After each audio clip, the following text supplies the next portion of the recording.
What the Hey guys, what's going on? ThirdStreet Reactions here. I'm Shane, and I'm back with The Acolyte, Season 1, Episode 4. Guys, Zach's not joining me for this week's reaction. He had to take his kids to swim practice. The good part about that is I'm doing this much earlier in the day, so hopefully it'll get up sooner. Guys, I'm going to have a little longer the pre-talk, so if you want to skip forward the reaction, I don't blame you, but hopefully I have some kind of enlightening things to say. First of all, the last episode, the last 3 episodes, I liked. I really did, especially on the surface. On the surface, I liked, and Zach and I, we did nitpick things, especially the stuff when it comes to the lore. It was a flashback that took place 16 years earlier on Brendock, and we got to see the witch coven of all female witches, I was pretty sure. And we got to see, I think, the origin story of the twins, Osha and May. And if everything in the episode's events are true, like there's no lying or different points of view, and later on we see it from a different point of view, and then we have to piece together the truth, then we're led to believe that Osha and May were conceived by the witches. They were conceived by, what was her name? Lady Anastasia created Osha and May by manipulating the midichlorians, using the dark side of the force to manipulate them to create life. So I can imagine a lot of people's problems with that, especially me, because I love the Anakin storyline. Does her manipulating the midichlorians to create life, does it interfere or undermine or run parallel to Anakin's story? I think if it supports the Anakin storyline, I'm definitely in. But even that has to be done well. I mean, it's a razor's edge on messing that up. If the lore is effective in a negative way, where it just makes what Plagueis and Palpatine did, and that just makes them kind of look like that they're one of many that discovered the secret, I think that really undermines the greatness of the Sith. One thing I didn't like was how the mother, Anastasia, was just talking, obviously they call it the thread, and I'm fine with that. That the Jedi basically misuse the power of the Force. So, obviously the Witches of Dathomir, that, George didn't even create the Witches of Dathomir. They were created from an old novel. And they're powerful, but they're primitive. They had a couple techniques. And even I had some gripes kind of about how powerful is Mother Talzin. And should she be more powerful than thousands of years of the Sith becoming more and more powerful, studying and waiting and doing everything they can. Also, the way they painted the Jedi as these colonial missionary baby stealers. Of course, Osha and May aren't babies. It's very clear throughout the old canon, and I'm pretty sure the new canon, actually I'm very certain the new canon, that the Jedi don't steal babies. Peace and freedom is a huge pillar to their belief system. And yeah, I understand, because they are linked up with the Republic. There might be some mandatory, like in the United States, we have to apply for the draft when we're 18, if you're a man. So that's just how it is. But the way the Jedi are, they don't just take people's children from them. That's never been that way. That's what the Sith do. They've poisoned the whole conversation. I got friends I've had for years call me up, and some are hardcore Star Wars fans, some are casual, asking me about the show, and they're like, hey, it's kind of a foul, isn't it? My thing is, like, I think a lot of people are jumping on the hate bandwagon train, just to do that. And just because I have, like, more conservative politics, I'm not just going to hate this show just because of a couple things that don't align with how I live my life. I want to see the whole story and judge it for what it is.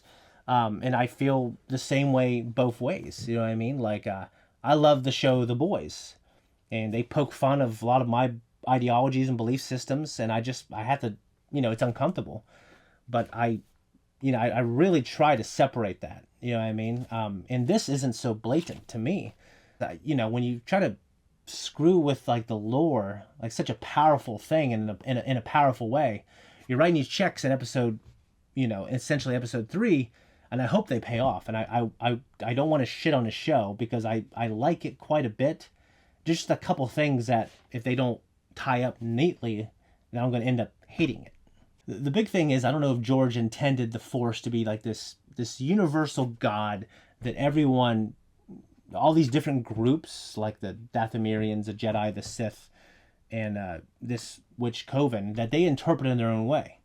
You know, I know we had the Dathomirian witches, but they didn't have a different word for the Force.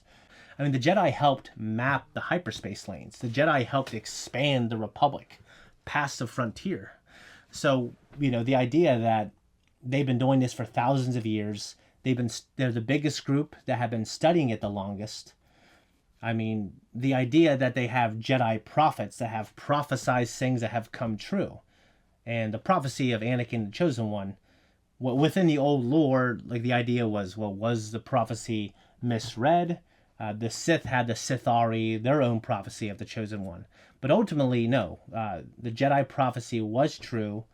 How Anakin was conceived either by the Sith or because of the Sith, like the Force conceived Anakin.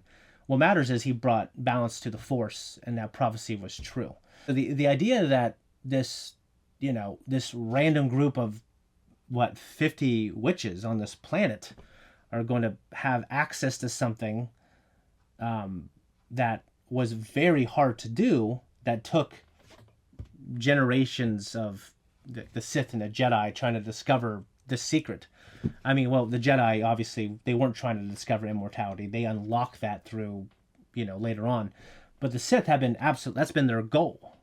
So it's interesting to me that I'm not saying it's impossible, and maybe they'll give me a good story that satisfies me.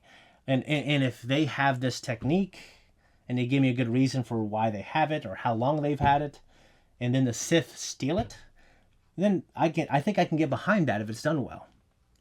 But if it undermines or runs parallel to Anakin's story, then I think I'm going to cry foul and I'm going to be disappointed. Like the Sith say things about the Jedi and about the Force that are wrong all the time. So when people say, well, that's not true, well, obviously, I mean, they are a different religion. My argument is the premise of all these different religions. Now, obviously, we've only seen one, or we've seen the witches of Dathomir, and we've seen the witches on this coven on Bryndock. So people need to chill out about that particular thing, because we're having people within the story of the universe just reject the philosophy of the Jedi. I didn't like the Jedi coming in and swinging their dick around and saying, we're going to take your kids. I mean, I think that's why I like Soul so much. He's like, the Jedi do not steal kids, or they don't steal children, which they don't. But we get the feeling that they do. Like, we have the pressure, like that, that that colonial, I'm going to spread my religion, take your kids away feeling. Obviously I don't think that stuff's good, but I don't think the Jedi would do that. I don't think the Jedi would.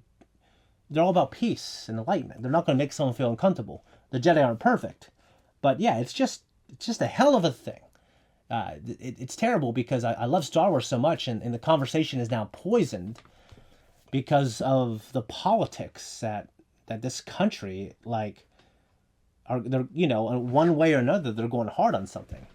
And dude, I'm conservative for the most part, and I like this show, but I'm just wondering how they're going to wrap this up. Anyways, I do want this show to do well. I want it to be good because I love Star Wars. And people, I know, they haven't even watched the show and are kind of shitting on it just because they hear things or they saw a clip. There was a clip of, really handsome Jedi, with the hair and the jawline. He basically talked about Anakin blowing up the Death Star. What the hell was he thinking? They should not have let that interview get out. But it's just bad press, A list of other things, House of the Dragon, female-centric cast, right? Fallout, love that show. We reviewed it on this channel, and we're doing House of the Dragon now. And Ahsoka, dude, I love that show so much. I know I already mentioned that. But, like I said, Padme, Leia, there's a archaeologist, Dr. Aphra, who I read a little bit of that series. She's smoking hot. I know she's a cartoon, but I like that character too. I mean, the fans, they will embrace female characters if they're written well. I'm not saying this is written terribly, I'm saying because of so many things that don't have to do with the show, and so many things that the creators of the show have said behind the scenes, it's poisoned the whole conversation now, and I'm afraid it won't recover, even if the show ends up being good. All right, guys, that's the end of my rant. Obviously, I'm a big deal in the Star Wars universe. I've won a couple lightsaber choreography contests, and no, I'm just kidding. Before we jump in, guys, I'm going to get right here because I'm going to put the footage here. Say hi to Zach in the comments, and tell me what you think of my diatribe. If you want to support this channel, hopefully, if you're watching this, you like the show and you want to see the full length. We have that on our Patreon. We have full length for all the things that we do. Like right now, we're doing Game of Thrones and House of the Dragon and other things. Go there, check it out, but make sure you come back here when I break it down. Much love. Let's jump in. This guy better be a badass.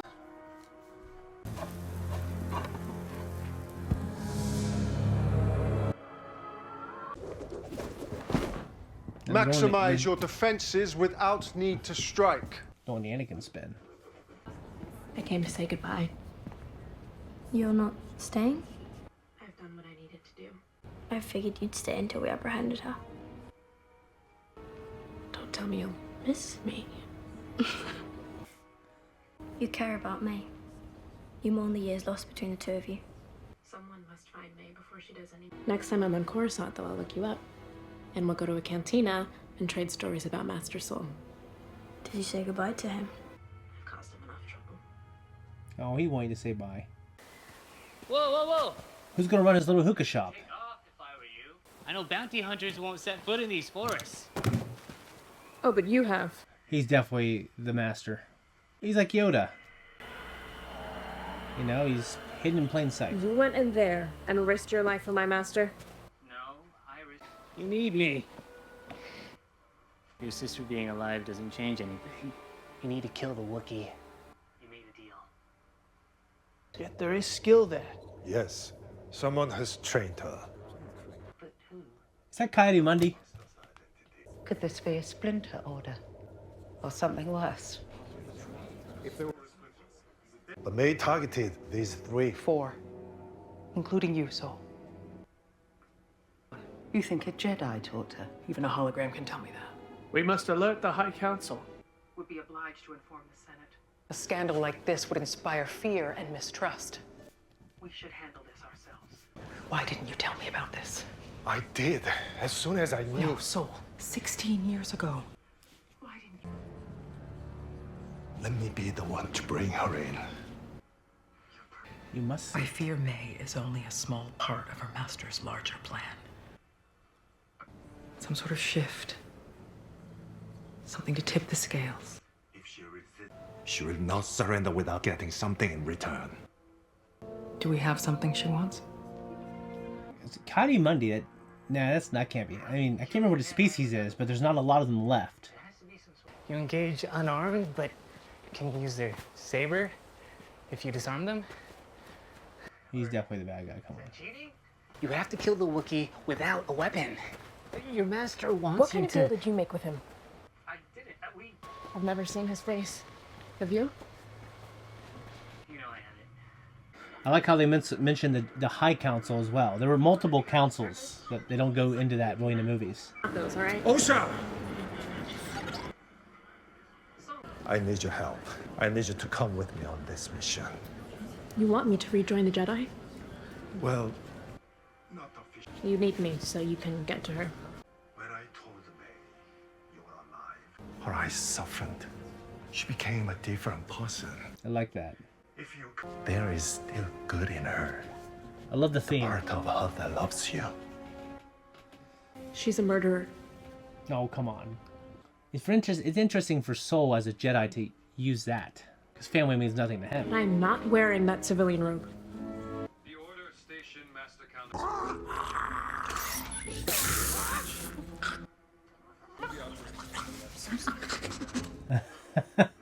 So that's Star Wars to me right there. Just that little exchange. It's kind of great seeing them all here together. Kanaka is in there. We have a tracker. Oh, cool. I do like that. I like this. This is good stuff. If you're upset I'm on this mission, join the club. I'm not upset. I am concerned for your safety. Yord, I need to ask you a favor. Master Soul is a wise Jedi. You must have reason to suspect May will listen to what you have to say. And she doesn't listen to me. You need to stop her. I won't be able to do it. Osha. Please. I've known you since we were younglings. May has always been your wound. Maybe Soul brought you here to face her. But maybe he brought you here to face yourself. Yeah. So they do have a history. Catch up. I love that. Basil. Well, his name's Basil. Obviously, that's a terrible thing. Don't touch it. They look like Metroid. Oh my god, really? Oh, are they centipedes? Fucking get out of there. So! You guys can't sense that in the Force that there's danger? Come on. I have it. Oh, that was cool. That fool was gonna die. I was able to sense that creature, but I disturbed it, and now it's dead.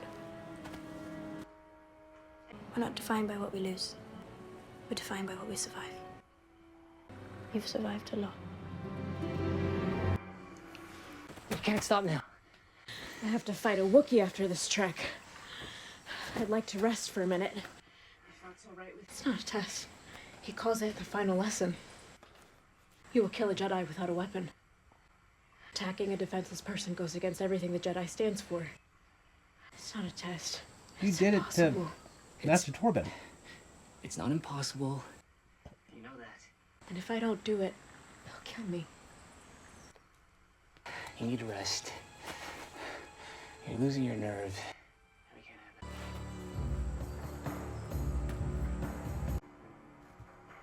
Great. He's vanished again. I don't want Basil to get hurt. We've lost Basil.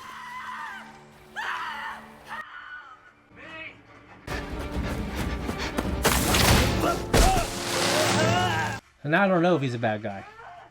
I don't need to do this anymore. I don't need to kill a Jedi without a weapon. I don't need to keep this deal. What? They're coming out. Osha being alive changes everything. My loyalty is to Osha, not your master. What are you doing? I surrender myself to Kelnaka. You'll go to prison. 10 minutes. The Jedi will put you in prison. Exactly. Not after I tell them who I know. He'll kill you. And I don't know if even he could make it all the way over here without a guide. He wouldn't let me confront my own Olega. You weren't ready. I sense things again, in a way that gives me the courage to face her. You're not going to face her.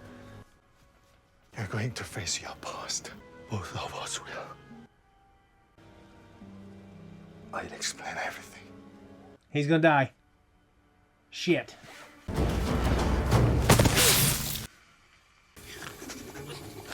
Hey, Basil.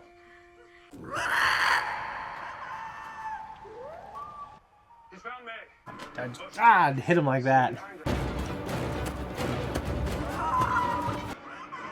Master Kelnaka! Oh, he's gonna be dead. Well, this complicates things. Damn it! Is he really gonna be dead?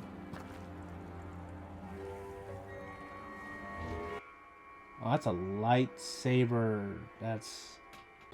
He's here. It's definitely Comir, whatever the hell his name is.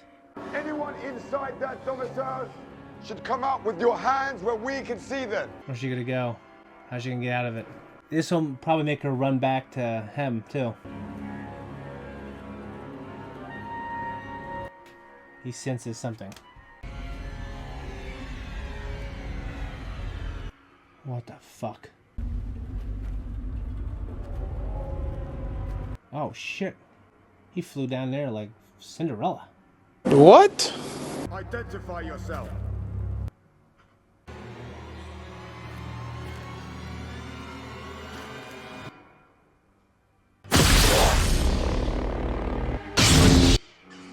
Watch out! Run! Like that.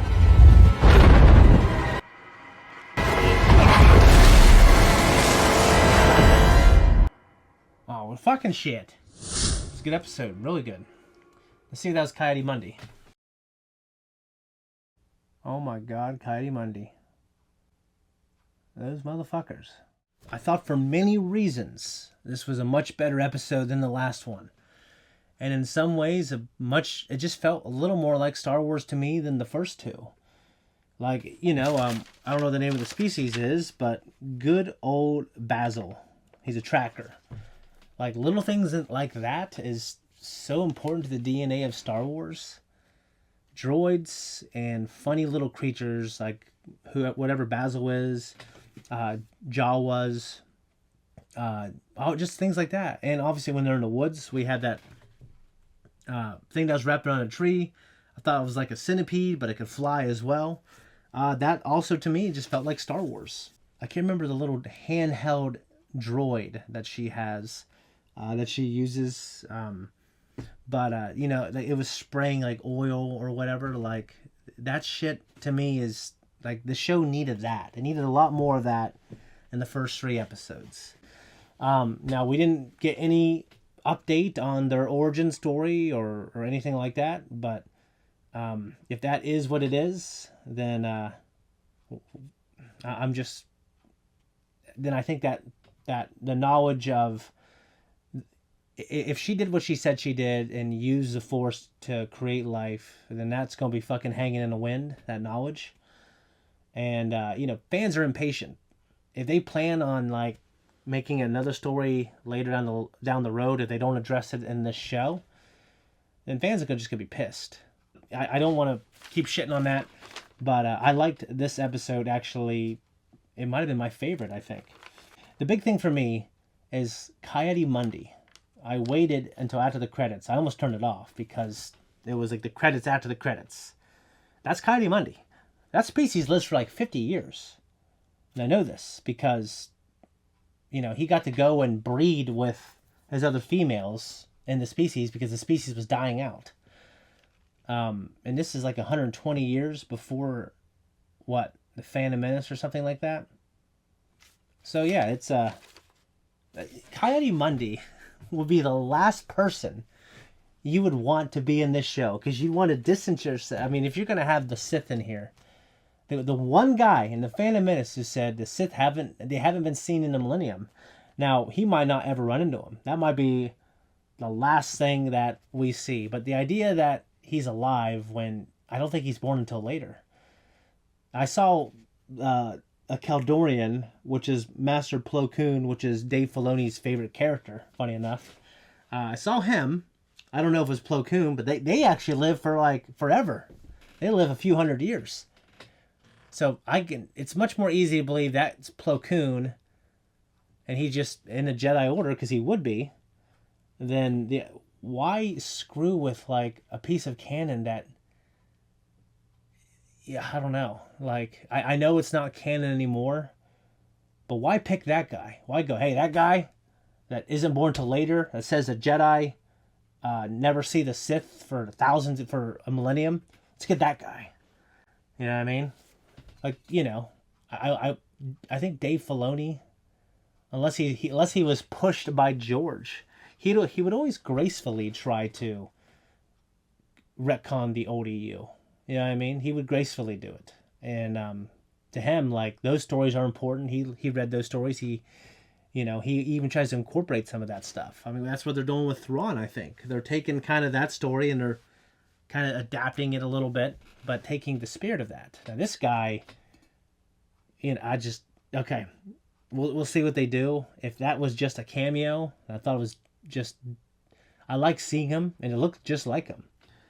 But because of the history that I know and the things that he says, I mean, obviously they don't have to be Sith. They could just be a splinter group. Like, that's what the small council, that's what they were talking about. Which, by the way, I think it is in, I'm pretty sure it's in the Phantom Menace visual guide.